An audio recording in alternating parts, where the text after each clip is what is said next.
እንትናን ፈለገን የሆነ ቦታ ላይ ፓርቲ ተጠርቶ ፓርቲ ሳይሆን በርዝዴይ ናለን ብለው አክብረው ሄደው ቪዲዮ ቀርጻችሁታል። ምን ነው? ምን አስባችሁ? ምንም የሚያደርገው ነገር የለም። አክብረው ጠሩት። የእነሱ ፕሮግራም እንጂ እሱ ፕሮግራም አይደለም። አክብረው ጠሩት። በርዝዴይ አክብረው ነው ሄደው ፈለገ መሰለኝ። እና እሱን ፖስታችሁ ልታዋርዱት ምናምን የሞከራችሁ ሰዎች በጣም ተሳስታችኋል። እኔ ውሸት አልወድም፣ አይመቸኝም። ምንም አላደርግም። በርዝዴይ ጠሩት። የእነሱ ፕሮግራም ነው። እንደ ወንድም ተጠራ፣ ሄደ። እዛ ፕሮግራም ላይ ተገኘ። እነሱ ይደንሳሉ፣ ይጨፍራሉ። እሱ ምንም አልደነሰም። ቁጭ ብሎ ነው የታየው። ይሄንን እንደ መጥፎ ነገር አድርጋችሁ የምታወሩ ሰዎች ግን እግዚአብሔር ልቦና ይስጣችሁ። እኔ አሁን የሆነ በርዝዴይ ብጠራ እና ብሄድ ለምን ሰማይን ሲሰቅሉ አይውልም? ምን አገባኝ? እኔ አክብረው ከጠሩኝ አክብረኝ መሄድ ነው። ሰላም ብያቸው ከተወሰነ ቁጭ ብዬ እወጣለሁ። ስለዚህ ምን ነው ፈለገም ሆነ ሌሎቹ መልአክ ናቸው አላችሁ። ይሄ ብልግና ነው፣ አይደረግም። ስለዚህ ፈለገ ያጠፋው ጥፋት ምንም አላየው እና አንዳንዶቻችሁ ዝም ብላችሁ ያልሆነ ስም ልትሰጡ ስትሞክሩ ታሳዝናላችሁ። ስለዚህ እኔ ምንም አይነት ጥፋት ስላላየው የማይሆን ቪዲዮዎች ባትለቁ ደስ ይለኛል። እኔ ጋር ሀቅ ብቻ ነው። በውሸት የሚሆን ነገር የለም። ያንን ነው የምለው። ይብዛልኝ። እንደዚህ አይነት ወንድሞች በዝተውልኛል፣ በፍቅር የሚጸልዩልኝ በውስጥ በተለይ እውነቴን ነው። ኦርቶዶክሶችም የሚጸልዩልኝ ወንድሞች አግኝቻለሁ፣ እህቶች አግኝቻለሁ። አንተ ጌታ ያገኘውን ጌታ እኛም እንፈልገዋለን የሚሉ ወንድምና እህቶች አግኝቻለሁ። አንተን የለወጠ ጌታ እኔንም ይለውጠኛል ያሉ ወንድምና እህቶች ያሉ እጅግ አርጌ አመሰግናለሁ። ዛሬ ፕሮግራሜ ከፓስተር ካሳሁን ጋር ብቻ ነው። ሌላ ፕሮግራም የለኝም። የትላንት ፕሮግራሜ ትንሽ በሱ እንትን ምክንያት እነ ቅዱሴ መጥተው ነበረ። ነገ ደግሞ ትልቅ ፕሮግራም አለ ከምትወዱት ወንጌላዊ በረከት ጋር ትልቅ እንግዳዬ ነው። እሱም ቀርቦ ስለ እግዚአብሔር ቃል መጥቶ በቃ በእግዚአብሔር ቃል እዚህ ቤት ይሞላል ነው የምልህ አባት። በቃ ቤቱ አሁንም ነግራቸዋለሁ። የእግዚአብሔር ቃል ከመጽሐፍ ቅዱስ ውጭ የምማራቸው ነገሮች የሉ። መጽሐፍ ቅዱሳዊ የሆኑ ትምህርቶችን በሙሉ የማርበት የማቅበት እኔ ብቻ ሳልሆን የእኔ ተከታዮችን የእግዚአብሔርን ቃል እንዲያውቁ የሚደረገ የሃይማኖት መቀያየር ጉዳይ አይደለም። ኢየሱስን የግል አዳኝ አድርጎ የመቀበል ጉዳይ ነው። መጽሐፍ ቅዱሳዊ በሆነ ነገር በሌላ አይደለም። ስለዚህ መጽሐፍ ቅዱስን እያንዳንዳችሁ ስትማሩ ወደ ክርስቶስ እየተጠጋችሁ ትሄዳላችሁ።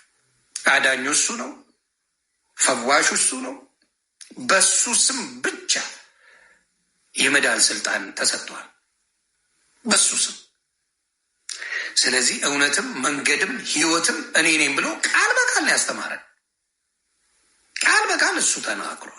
ስለዚህ የተናገረውን ደግሞ ሌላ ነገር ሳንጨማምርበት መጽሐፍ ቅዱሳዊ በሆነ ነገር አስረዱኝ የሚል ትውልድ ተፈጥሯል። መጽሐፍ ቅዱሳዊ በሆነ ነገር አስረዱኝ የሚል ትውልድ ተፈጥሯል። በፊት ማንበብ የለም። አሁን ግን የሚያነብ ትውልድ ስለመጣ ምን ይጠይቃል? ስለዚህ ክበሩልኝ። ኮፒ ሊንክ እያደረጋችሁ ወንድምና እህቶቼ ታፕታፕ እያደረጋችሁ ወንድማችን የሚለውን ትላንትና እጅግ ልባችን ያልቀረ ነገር የለም። ከተናገረው ንግግር 3 ነገሮችን ሕይወትን፣ መንገድን እንዲሁም ደግሞ ሕይወትን መንገድም አድርጎ የነገረን ቃል በቃል እና 3ኛው ምንድን ነው? ምልጃ፣ ማስታረቅ። ቀጥታ ቅዱሴም ሲናገርበት ነበር። ወንድሜ በአጭር መልዕክቱ ወንድሜ በረከትም ሲናገር ነበረ። በትልቁ ግን ካስሽ በደንብ ሲያስተምረን ነበር እና ተደስቼበታለሁ። ሌሎችም የሚመጡ ወንድሞች ያሉ ኖ ብዙዎቹ ትዝታው ሳሙኤልን ላላችሁኝ፣ አይ እኔ ለምን መሰለ እሱ በእንትን ትንሽ የሚያስተምራቸው ነገር ብዙ ደስ አይለኝም አልባሽ። ኦርቶዶክስ እንድትሳደብብኝ አልፈልግም። ተከባብረን ወንጌል እንማራለን እንጂ ኦርቶዶክስን ለማንጓጠጥ በጭራሽ። ኦርቶዶክስን የሚያንጓጥብኝ አልወድም። ወንጌል ሲገባው የኦርቶዶክስ ልጅ ወንጌልን መስበክ ይጀምራል። ስለዚህ ትዝታው ከዛ ባህሪው ካልወጣ እኔ ደስ አይለኝም። አሏችም መዋሸት አልችልም። ስለዚህ ትዝታው ሳሙኤል ለኦርቶዶክስን ለማናደድ የኦርቶዶክስ ልጆችን ለማበሳጨት የሚሰራቸው ስራዎችን አልወድም። ሀቅ ነው የምናገረው። ስለዚህ አልወድም። እኔ አሁን ፓስተር ካሳሁንን የምወደው በፍቅር የሚሰራው ወንጌል ስለሆነ ነው።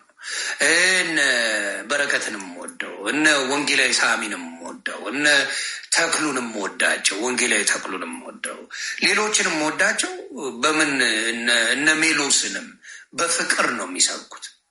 ወንጌል በፍቅር ነው የሚሰበከው።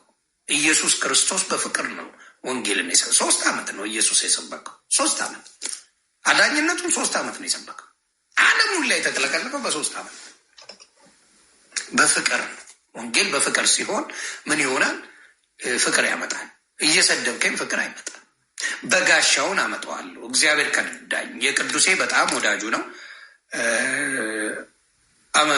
ይመጣል ብዬ አስባለሁ። ሌሎችም በፍቅር የሚሰብኩ በሙሉ እና ምናልባት የትዝታው እኔ ይቅርታ አድርጉልኝ፣ ትምህርቱ አይመችኝ። የትዝታው ትምህርት አይመችኝ። አልዋሽማ፣ መዋሸት አልችልም። ምክንያቱም ኦርቶዶክስ ቤቴ ናት። እንድትሰደብ እንድትዋረድ አልፈልግም። ውርደቷ ሳይሆን ትምህርቱን መስተካከል አለበት። አዎ ትምህርቱ ይስተካከላል።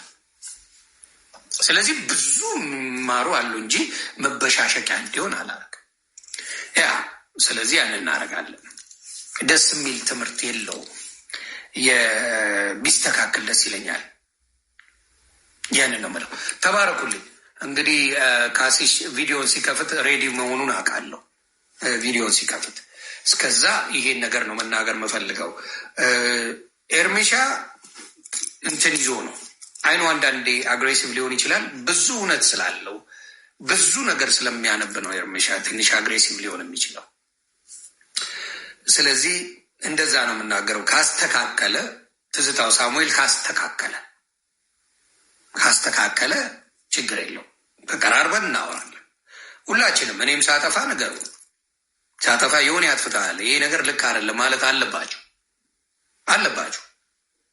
ማናችንም ስናጠፋ መተቸት አለብን። ስጋ ለባሽ ነን። ያ አርቲስት ማን ነው? አርቲስት ማን አላችሁኝ?